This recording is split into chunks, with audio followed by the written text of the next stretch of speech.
Hello mga ka-kitchen. Lunch time na naman po.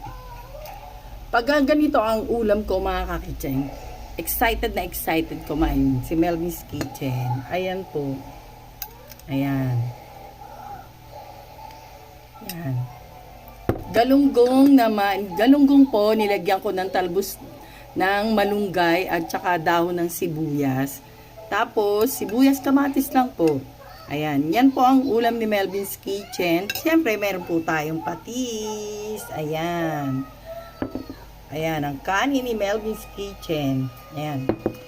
Mga ka-kitchen, simpleng ulam lang po to, pero napaka-healthy po yan at saka pampahaba ng buhay yan. Bakit?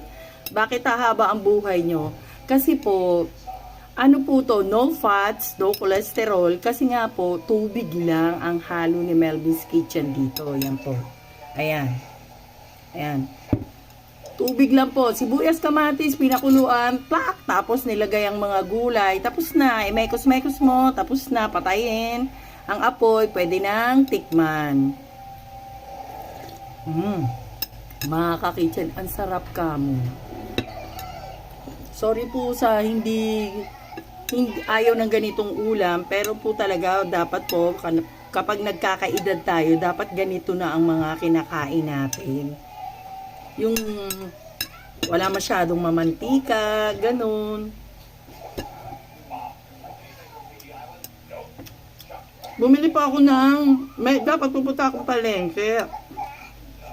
Buti na lang narinig ko yung naglalako. Ayan. Napakamahal po ng galunggong.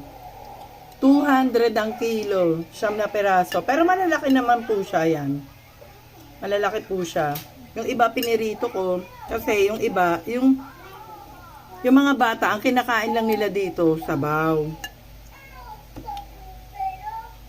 Kami ni Mister.